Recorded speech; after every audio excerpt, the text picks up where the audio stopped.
നീ ഇങ്ങനെ കരയല്ലേ? ഇത് നിൻ്റെ കല്യാണമൊന്നും അല്ലല്ലോ, വെറും ഒരു പെണ്ണ് കാണലല്ലേ. ചെക്കനും കൂട്ടരും വന്ന് കാണുന്നു പോകുന്നു. നിനക്കിഷ്ടമാവുകയാണെങ്കിൽ നമുക്ക് നോക്കാം, അല്ലെങ്കിൽ വേണ്ട. അത്രയല്ലേ ഉള്ളൂ. വേണ്ട, അമ്മ എന്നെ സമാധാനിപ്പിക്കാൻ ഓരോന്ന് പറയുന്നത് എനിക്ക് നന്നായിട്ടറിയാം. ഇഷ്ടപ്പെടാനും പെടാതിരിക്കാനും അതല്ലല്ലോ ഇവിടുത്തെ വിഷയം. എനിക്ക് കല്യാണം വേണ്ട, എനിക്ക് തുടർന്ന് പഠിക്കണം, അത്രയേ ഉള്ളൂ. ഒന്ന് അച്ഛനോട് പറയമ്മ. നീ ഒന്നും മനസ്സിലാക്ക്. അച്ഛനങ്ങനെ ഒന്നും കാണാതെയും കേൾക്കാതെയും കയറി ചെന്ന് വാക്ക് കൊടുക്കത്തില്ല. പയ്യൻ ഞാൻ കേട്ടിടത്തോളം നന്നായിട്ട് പഠിച്ചിട്ടുണ്ടെന്നാണ് കേട്ടെ. അപ്പോൾ നിന്നെ ഉറപ്പായും തുടർന്ന് പഠിക്കാൻ സമ്മതിക്കും. പിന്നെന്താടി നിനക്ക് വേണ്ടേ? ആഹാ, ഇതുപോലെ പറഞ്ഞിട്ടല്ലേ നമ്മുടെ ലത ചേച്ചിയെ പിടിച്ച് കെട്ടിച്ച്. ഇപ്പം എന്തായി? ചേച്ചിക്ക് ഒരു കുട്ടിയുമായി, ഏതു നേരം അടുക്കളയിലുമായി. തുടർന്ന് പഠിച്ചോ? ഇല്ലല്ലോ. അതേ അവസ്ഥ തന്നെ ആയിരിക്കും എനിക്ക് വരാൻ പോകുന്നത്. നിങ്ങൾ എന്താ അമ്മ, ഒന്നുകൂടെ പറ അച്ഛനോട് പ്ലീസ്. അതുപോലെയല്ല ഇത് അച്ഛന് നല്ല പരിചയമുള്ള ആൾക്കാരെന്നാ അച്ഛൻ പറഞ്ഞ്. എനിക്ക് വേണ്ട പ്ലീസ്. ഇത് കൂടുതലൊന്നും എനിക്ക് പറയാൻ പറ്റത്തില്ല. നീ ഞങ്ങളെ വിശ്വസിക്ക്. നിന്നെ അങ്ങനെ കുഴിയിലൊന്നും കൊണ്ട് തള്ളത്തില്ല കേട്ടോ. ചെക്കനും കൂട്ടനും എത്താറായി കേട്ടോ. ആ ഏട്ടാ, മോള് റെഡി ആവുക. അച്ഛൻ പറഞ്ഞ കേട്ടല്ലോ, വേഗം ചെന്ന് റെഡിയായി നിൽക്ക്. അവർ വരുമ്പോഴത്തേക്കും ഞാൻ വിളിക്കാം കേട്ടോ. ഞാൻ പറയുന്ന ആർക്കും കേൾക്കണ്ട. എൻ്റെ ആഗ്രഹങ്ങളും സ്വപ്നങ്ങളും എല്ലാം ഇല്ലാതാവാൻ പോവാ. എനിക്ക് അങ്ങനെ നമ്മുടെ ചെക്കനും വീട്ടുകാരും എത്തിയിട്ടുണ്ട്. ഇതാണ് നമ്മുടെ നായകൻ മഹേഷ് വർമ്മ. കൂടുതൽ സ്നേഹമുള്ളവർ മഹി എന്ന് വിളിക്കും. ആളുടെ മട്ടും ഭാവവും ഒക്കെ കണ്ടപ്പോൾ തന്നെ നിങ്ങൾക്ക് മനസ്സിലായിട്ടുണ്ടാവും. അതെ, പുള്ളിക്കാരൻ ഈ വിവാഹത്തിൽ ഒട്ടും താല്പര്യമില്ല. പിന്നെ അച്ഛൻ്റെയും അമ്മയുടെയും നിർബന്ധപ്രകാരമാണ് ഇവിടെ നിൽക്കുന്നത്. കാരണമൊക്കെ നമുക്ക് വഴിയേ അറിയാം. അരുണേ, സുഖമല്ലേ? കുറെ കാലമല്ലേ ഒന്ന് നേരിട്ട് കണ്ടിട്ട്. എന്നാലും ഞാൻ നിന്നെ ഇങ്ങനെ കണ്ടുമുട്ടുമെന്ന് ഒരിക്കലും പ്രതീക്ഷിച്ചില്ല, അതും ഈ ഒരു സാഹചര്യത്തിൽ. അങ്ങനെ അവർ ഓരോ കാര്യങ്ങളും പറഞ്ഞിരുന്നു. പക്ഷേ ഈ കൂട്ടത്തിൽ ഒരാൾ ഒരക്ഷരം പോലും മിണ്ടാതെ എല്ലാവരെയും നോക്കി ഒരേ ഇരിപ്പ. ആ മോനെ, എന്താ ഒന്നും സംസാരിക്കാതെ? അതൊന്നുമില്ല, വലിയവരൊക്കെ സംസാരിക്കല്ലേന്ന് കരുതി മിണ്ടാണ്ടിരുന്നതാ.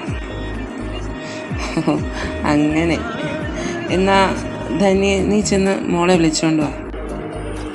ആ ശരി ഏട്ടാ. ധന്യ ചെന്ന് നമ്മുടെ നായിക അബീനെ വിളിച്ചുകൊണ്ട് വരികയാണ്.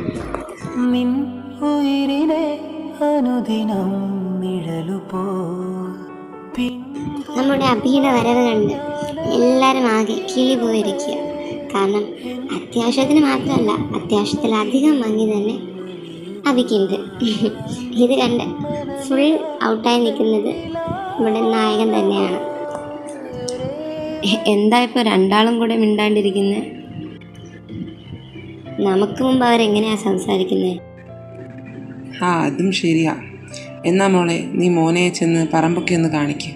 അതാകുമ്പോൾ നിങ്ങൾക്ക് എന്തെങ്കിലും ചോദിക്കാനും പറയാനുണ്ടെങ്കിൽ അതും നടക്കുമല്ലോ. അതും ശരിയാട്ടാ. എന്നാ നീ ചെല്ല അബി. ഇത് കേട്ട ഉടനെ നമ്മുടെ അബിക്ക് വല്ലാണ്ട് ദേഷ്യമാണ്. അവൾ പുറമേ കാണിച്ചില്ലെങ്കിലും അവളുടെ അമ്മയ്ക്കത് നന്നായിട്ട് മനസ്സിലായി. അബി, ഒന്നും കുളമാക്കില്ലേ പ്ലീസ്, നല്ല കൂട്ടരാ. നീ എന്തും ഉണ്ടെങ്കിലും നമുക്കത് പിന്നീട് സംസാരിച്ച് തീർക്കാം. നീ ബന്ധം കുളമാക്കാൻ നോക്കല്ലേ. അച്ഛൻ്റെ പേരാണ് പോകുന്നത്, അതുകൂടെ ഒന്ന് നോക്കണം. അതെ, എന്താ ഒന്നും മിണ്ടാത്തെ? ഒന്നുമില്ല. ഞാൻ വന്നപ്പോൾ തൊട്ട് നോക്കുക, എന്തോ ഒരു ഗൗരവം. എന്താ, ഇയാൾക്ക് ഈ മാരേജിൽ താല്പര്യമില്ലേ? ഇല്ലേല് പറഞ്ഞോടോ. അത് ഞാൻ നല്ലൊരു ചാൻസാണ് കിട്ടിയേക്കുന്നത്. പെട്ടെന്ന് പറയും നിനക്ക് താല്പര്യം ഇല്ലയെന്ന്. ഈ അവസരം പോയാൽ പിന്നെ ഇനി ഒന്നും കിട്ടത്തില്ല. അബി ടൈം കളയല്ല, വേഗം പറയും. എടോ ഹലോ. അങ്ങനെയൊന്നുമില്ല, എല്ലാവർക്കും ഓക്കെയാണ്, കുഴപ്പമില്ല. അതിന് ഞാൻ മറ്റുള്ളവരുടെ കാര്യമല്ലല്ലോ ചോദിച്ചേ, കുട്ടിയുടെ അഭിപ്രായം എന്താണെന്നാണ് ചോദിച്ചത്.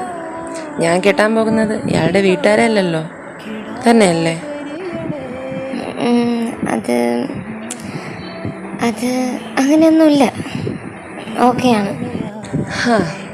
അപ്പം അങ്ങനെ ഫൈനലി ഇത് സെറ്റായി. അതെന്താ അങ്ങനെ പറഞ്ഞേ? അതായത് ഞാനിപ്പോൾ നാട്ടിൽ വന്നിട്ട് ഏകദേശം 10 ദിവസം ആയിട്ടുള്ളൂ. ഇതിനിടയ്ക്ക് തന്നെ വേറെ 2 ബന്ധങ്ങളൊക്കെ വീട്ടുകാർ കൊണ്ടുപോയി. ആ ബന്ധത്തിൽ എല്ലാം ഓക്കെയാണ്, എന്നെ ഇഷ്ടപ്പെട്ടു. പക്ഷെ എന്താ ചെയ്യുക, എൻ്റെ ജോബും കാര്യങ്ങളൊക്കെ കേട്ടപ്പോഴത്തേക്കും 2 കൂട്ടർ കണ്ട വഴി ഓടി. അതെന്താ, ജോബിനെന്താ കുഴപ്പം?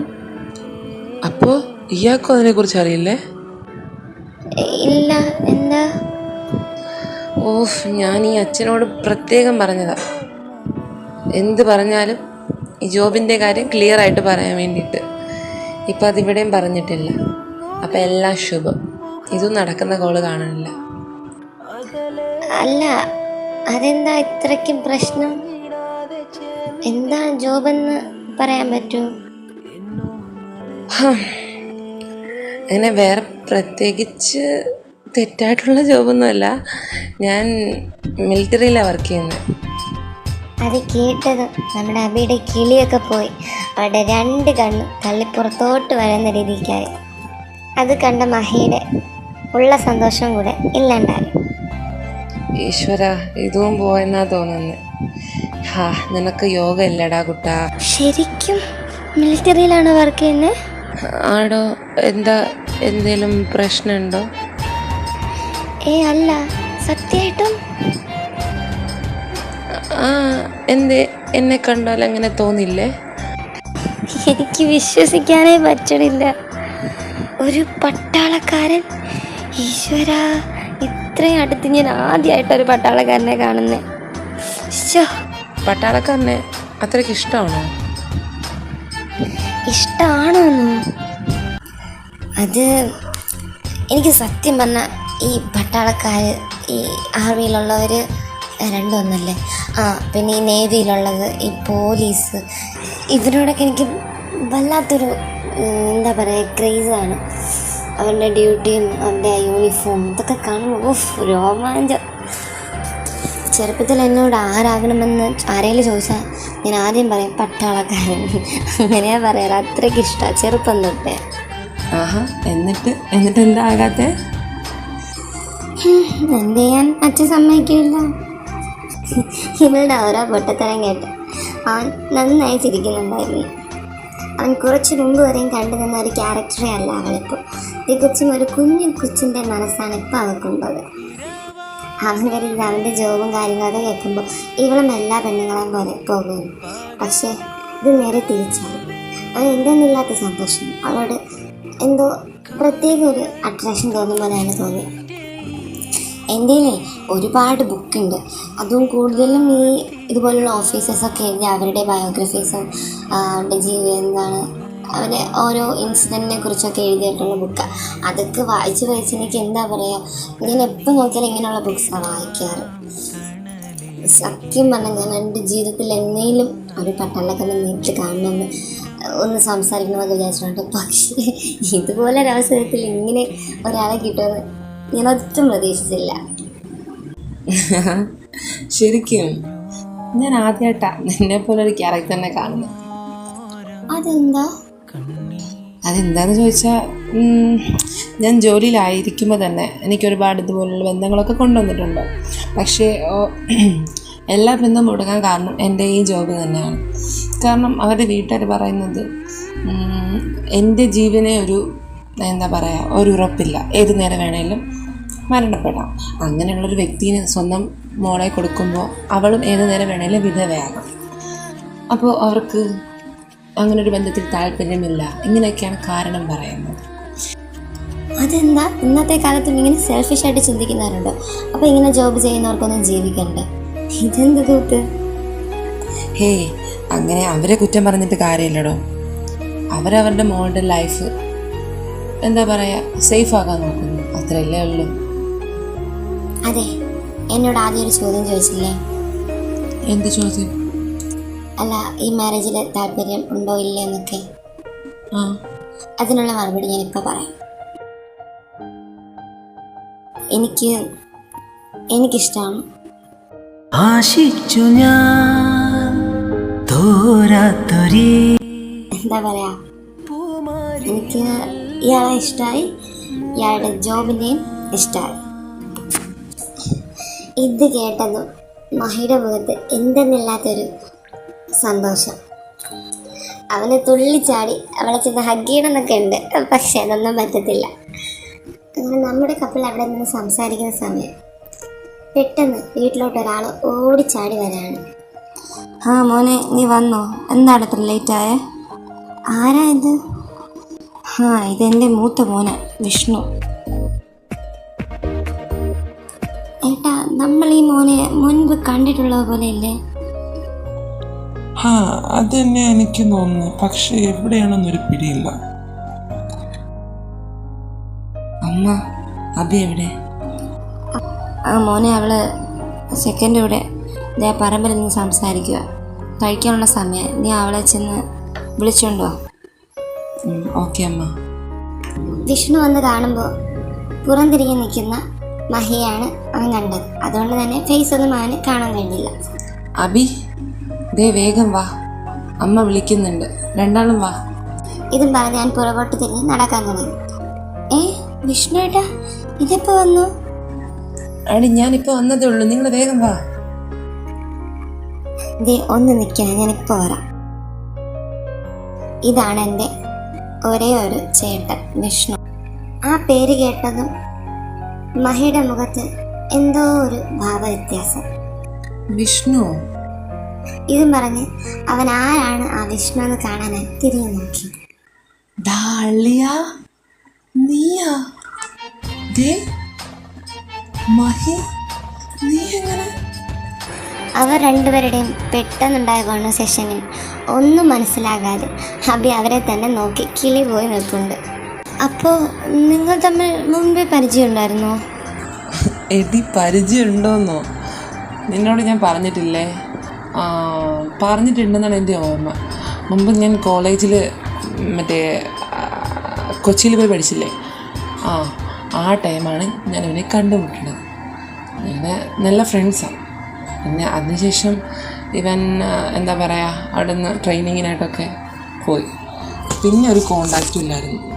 എടാ, അതെൻ്റെ നമ്പർ അത് പോയി, അതാ പിന്നെ എനിക്ക് വിളിക്കാൻ പറ്റാത്ത.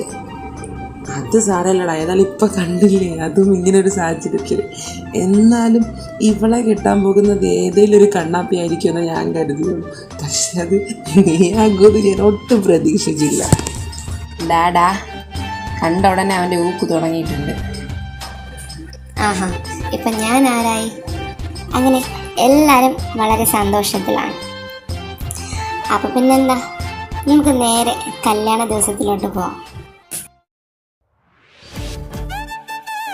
പെട്ടെന്ന് തട്ടിക്കുട്ടിയ കല്യാണമാണെന്ന് വെച്ച് ഒന്നിനും ഒരു കുറവില്ല കേട്ടോ. അങ്ങനെയായി ഓരോരുത്തരും ഓടി നടക്കുക. പ്രത്യേകിച്ച് നമ്മുടെ വിഷ്ണു. എന്തോ ഈ കല്യാണ കോൺട്രാക്റ്റ് മൊത്തം അവൻ്റെ തലയിലായതുപോലെയാണ് അങ്ങോട്ടും ഇങ്ങോട്ടും ഓടി നടക്കുന്നത്. പാവം.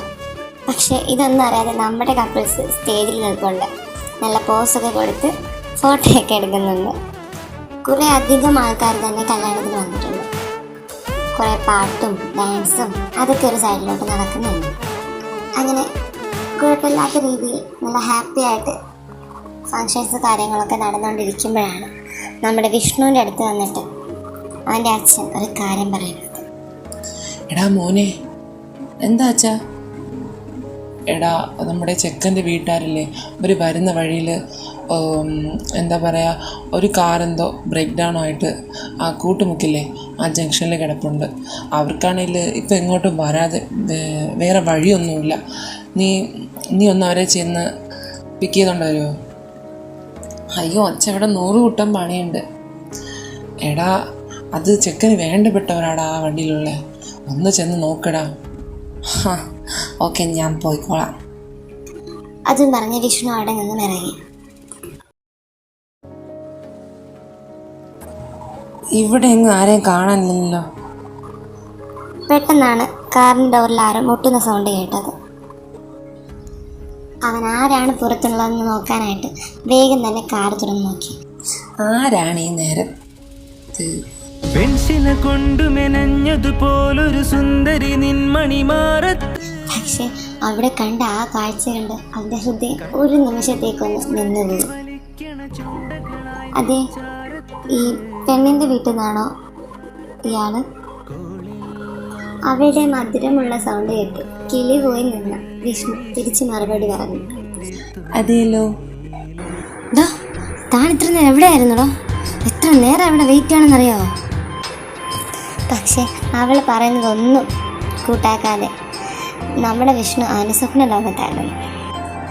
എടാ വിഷ്ണു, നീ നിന്റെ കനവിൽ കണ്ട ആ സുന്ദരി ഇവളാണോടാ? ഇയാളെ തന്നെയാ. എന്താ സ്വപ്നം കാണുവാണോ? എന്താ? ടൈമായി പോകണ്ടേ?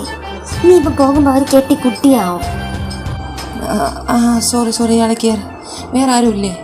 അവർക്കിത് അപ്പുറത്ത് മാറി നിൽക്കുക. ഓക്കെ. അങ്ങനെ വിഷ്ണു അവരെയും കൂട്ടി കല്യാണം നടക്കുന്ന സ്ഥലത്തോട്ടെത്തി. ഈ പെണ്ണിനെ കാണാനില്ലല്ലോ, എവിടെയാണോ? ഇതും പറഞ്ഞ് പിറകോട്ട് തിരിഞ്ഞ് നടക്കുന്ന വിഷ്ണുവിന് പെട്ടെന്ന് ആരോ വന്ന് മുട്ടി. ഇതെവിടെ നോക്കിയാണോ അയാൾ നടക്കുന്നത്? ഹോ, ഇയാളായിരുന്നു. ചുമ്മാതല്ല. വിഷ്ണുവിന്റെ കിളിയൊക്കെ പോയി വീണ്ടും ആ സ്വപ്ന ലോകത്തായി. എടോ, ഇയാളെ തന്നെ. ഇയാളെന്താ ഏത് നേരം സ്വപ്ന ലോകത്താണോ? അതെ, ഒന്നുമില്ലെങ്കിലും ഇയാളെക്കാൾ കുറച്ച് വയസ്സിന് മൂത്തതായതുകൊണ്ട് കുറച്ച് ബഹുമാനമൊക്കെ ആവാട്ടോ. ഓക്കെ. അപ്പം ഞാൻ എന്താ വിളിക്കുക? ബ്രദറെന്ന് വിളിക്കാം. അല്ലല്ലേ വേണ്ട, അല്ലെങ്കിൽ അങ്കിളേന്ന് വിളിക്കാം. ഇതാകുമ്പോൾ കുറച്ചുകൂടെ പ്രായത്തിനൊത്ത പേരാ. ഈശ്വര, ഇനി ഇവിടെ നിന്ന് ഇവിടെ തന്നെ മുത്തശ്ശനാക്കും. പയ്യെ എസ്കേപ്പ് ആകും.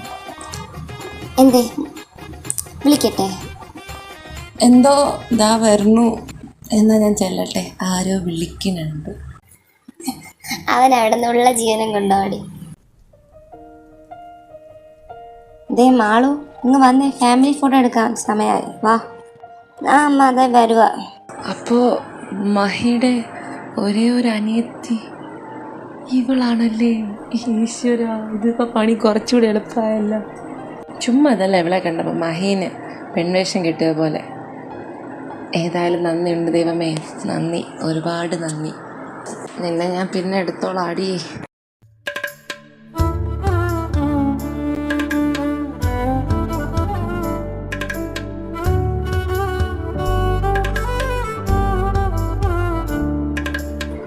അങ്ങനെ അവരുടെ വിവാഹം കഴിഞ്ഞു. സുഹൃത്തുക്കളെ, എനിക്ക് വയ്യ. ഇനിയപ്പോൾ ഇവിടെ നിന്നിട്ട് കാര്യമില്ല. അങ്ങനെ കല്യാണ ജോലികളൊക്കെ കഴിഞ്ഞു. എല്ലാവരും വീട്ടിലോട്ട് പോയിട്ടുണ്ട്. നമുക്ക് നേരെ അവിടെ പോവാം. ഇപ്പോൾ സമയം രാത്രി ഏകദേശം 10:30 ആയിട്ടുണ്ടാകും. നമ്മുടെ അഭിയാണേലോ മഹിനെയും കാത്ത് റൂമിലിരിക്കുക. പക്ഷെ അതറിയാതെ മഹി വീട്ടിലോട്ട് വന്ന് കൂട്ടുകാരായിട്ട് നല്ല സംസാരത്തിലാണ്. ഇതെന്താടോ ഇയാൾ കിടക്കാത്തെ? അത് ഞാൻ വെയിറ്റ് ചെയ്യുമായിരുന്നു. എനിക്ക് വേണ്ടിയോ? ഇതറിഞ്ഞിരുന്നെങ്കിൽ ഞാൻ കുറച്ചുകൂടെ നേരത്തെ ഇങ്ങ് വരുമായിരുന്നു. ആ വിഷ്ണുവും കൂട്ടുകാരൊക്കെ ഇങ്ങ് വന്നുകൊണ്ടാണ് ഞാൻ പിന്നെ സംസാരിച്ച് സമയം പോയതറിയാത്ത. അത് സാരമില്ല. അല്ല, വിഷ്ണുവേട്ടൻ പോയില്ലേ? ഇല്ല, അവനുണ്ട് അവിടെ. ഞാൻ രാവിലെ തൊട്ട് നോക്കുക. പുള്ളിക്കാരൻ എന്തോ ഒരു ചുറ്റിക്കളിയുണ്ട്. ചുറ്റിക്കളിയോ? ഞാൻ ഏട്ടൻ്റെ അനിയത്തിയില്ലേ മാളവിക, അവളുടെ പിന്നാലെയായിരുന്നു ഇന്ന് മൊത്തം വിഷ്ണുവേട്ടൻ. ഇതൊക്കെ ഇപ്പോൾ ഞാൻ അറിഞ്ഞില്ലല്ലോ, ഞാൻ കണ്ടതുമില്ല. അത് വന്നിട്ട് അതൊക്കെ ഇവിടെ നിൽക്കട്ടെ, നമുക്ക് നമ്മുടെ കാര്യത്തിലോട്ട് കിടന്നാലോ? നമ്മുടെ കാര്യമോ? അയ്യോ അതല്ല ഞാൻ ഉദ്ദേശിച്ചത്, ഞാൻ ഇയാളെ പെണ്ണേണ്ട ശേഷം പിന്നെ ആകെ 4-5 തവണ വിളിച്ചിട്ടുണ്ട്. അപ്പോഴും കഴിച്ചോ കുടിച്ചോ ഇതൊക്കെ ചോദിക്കാനല്ലാണ്ട് പ്രത്യേകിച്ച് അങ്ങനെ ഒന്ന് സംസാരിച്ച് മനസ്സിലാക്കാനുള്ള ടൈമൊന്നും കിട്ടിയിട്ടില്ല. ഇപ്പോൾ കുഴപ്പമില്ലെങ്കിൽ ഇപ്പോൾ സംസാരിക്കാം, അല്ലെങ്കിൽ ക്ഷീണമാണെന്നുണ്ടെങ്കിൽ കിടന്നു. അതായിരുന്നു ഞാൻ നീ എന്താ കരുതിയേ? അയ്യോ അങ്ങനെയൊന്നുമില്ല, ഞാനൊന്നും കരുതിയിട്ടൊന്നുമില്ല. ശരിക്കും? ഓക്കെ എന്നാ പറയ്, നമുക്കങ്ങനെ സംസാരിച്ചിരിക്കാം. അങ്ങനെ ഞങ്ങളന്ന് കോളേജിലൂടെ അങ്ങനെ പോയി വരുന്ന സമയത്തായിരുന്നു അത് സംഭവിച്ചത്. അതെന്ത് ശബ്ദം? ആഹാ, ഇയാളോടാണ് ഞാൻ എത്ര നേരം കഥ പറഞ്ഞുകൊണ്ടിരുന്നത്. എനിക്ക് ക്ഷീണമൊന്നുമില്ല എന്ന് പറഞ്ഞ ആളാണ് ഇപ്പം പോത്ത് പോലെ ഇരുന്ന് ഉറങ്ങുന്നത്. ശരി ഉറങ്ങിക്കോ.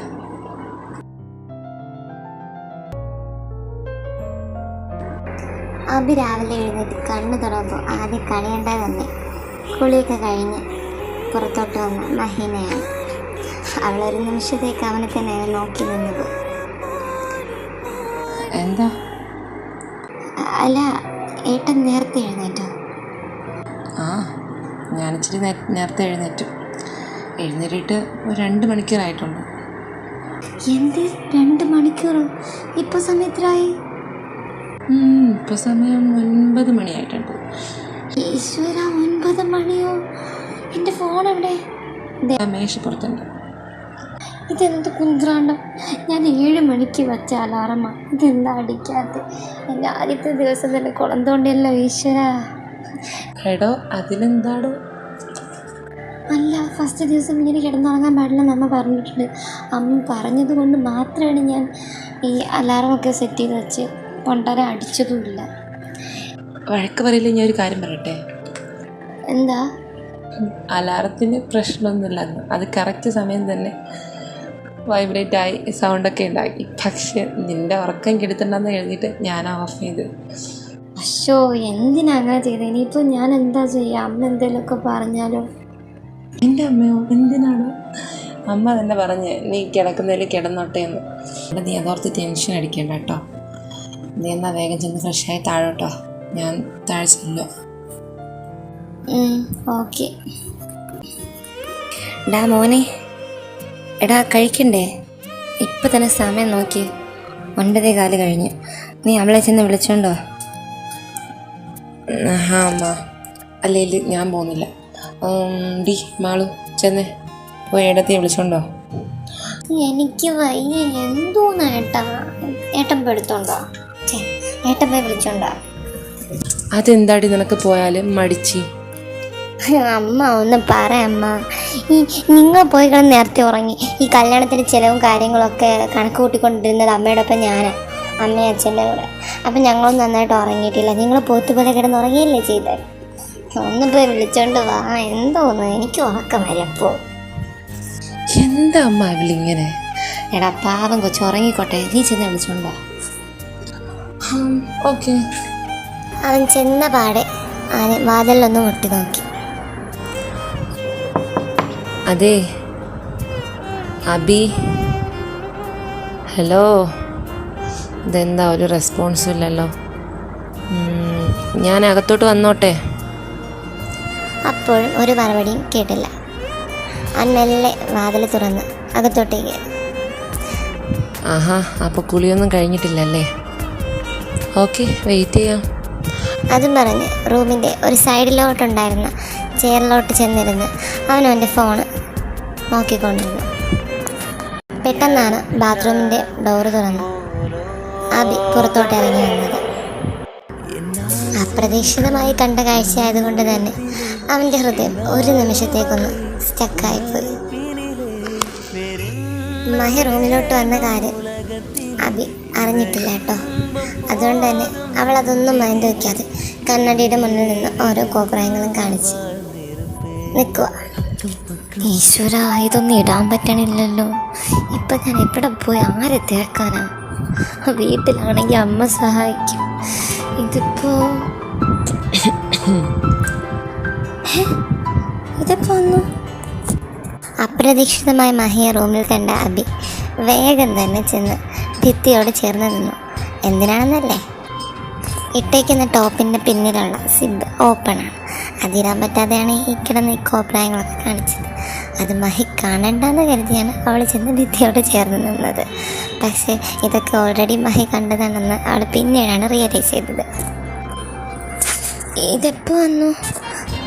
ഞാൻ വന്നിട്ട് കുറച്ചധികം നേരമായി. കുറേ നേരമായോ? ഈശ്വര, അപ്പം എന്തേലും കണ്ടു കാണൂ? ആ, കണ്ടു. എന്താടോ, എന്താ പ്രോബ്ലം? എന്ത് പ്രോബ്ലം? ഒന്നുമില്ല. ആ ശരി, എന്നാ വേഗം വാ, അമ്മ വിളിക്കുന്നുണ്ട് ഭക്ഷണം കഴിക്കാൻ. അതെ, എന്തേ? ഒരു ഹെൽപ്പ് ചെയ്യാവോ? എന്താണ്? അല്ല, അവിടെ മാളു എങ്ങാനും എന്തെങ്കിലും ഒന്ന് പറഞ്ഞേക്കാവോ? മാളോ? അവളില്ലല്ലോ, അവൾ ഉറക്കമാണ്. എന്താ, ഞാൻ അമ്മയെ പറഞ്ഞേക്കട്ടെ? അയ്യോ, അമ്മയാ? വേണ്ട. എന്താടോ, എന്താ ചെയ്യണ്ടേ? ഹെൽപ്പ്? അത് ഒന്നുമില്ല, ഞാൻ ചെയ്തോളാം. എന്തായാലും ലാസ്റ്റായിട്ട് ചോദിക്കുക, എന്താ, എന്തെങ്കിലും ഹെൽപ്പ് വേണോ? അത് പറയടോ. അതൊന്നും വേണ്ട. ഇത് പെണ്ണുങ്ങൾക്ക് മാത്രമേ പറ്റത്തുള്ളൂ. അതെന്താടോ, ഇയാൾ പെണ്ണല്ലേ, പിന്നെന്താ ഇത്ര ശ്രമിച്ചിട്ടും സിബൊന്നും ഇടാൻ പറ്റാത്ത? എന്ത്? അപ്പോൾ കണ്ടല്ലേ? ആ, കണ്ടു. ഏട്ടോ, നീ ഇങ്ങനെ ഇപ്പം കാത്തിവിടെ നിന്നാൽ ആരും വരാൻ പോകുന്നില്ല. ഏതായാലും മാളും നല്ല ഉറക്കം. അമ്മയും വരുമെന്ന് തോന്നുന്നില്ല. ഇനിയിപ്പോൾ വേറെ ആരുമില്ല. ഒരു മാനുഷിക പരിഗണന എന്ന രീതിയിൽ വേണമെങ്കിൽ ഞാൻ ഹെൽപ്പ് ചെയ്യാം, കുഴപ്പമൊന്നുമില്ല. അയ്യേ, നിങ്ങളോ? അതൊന്നും വേണ്ട. അതെന്താടോ ഇത്രയ്ക്കും? ഞാൻ അത്രയ്ക്ക് വൃത്തികെട്ടാനൊന്നുമല്ല കേട്ടോ. അയ്യോ, അങ്ങനെയല്ല. എന്നാലും എങ്കിൽ പിന്നെ ഞാൻ പോവാം. Okay, bye. അയ്യോ, വേണ്ട. നിൽക്കി. പറ.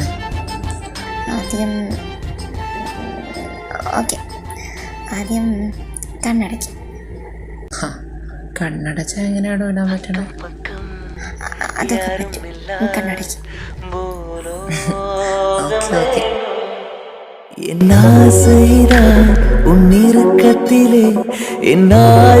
ഇതുമാണ് മുല്ലപ്പൂവിൻ്റെ മണമുള്ള അവളുടെ മുടിയുടെ മെല്ലെ അവൻ കൈകൊണ്ട് മാറ്റി.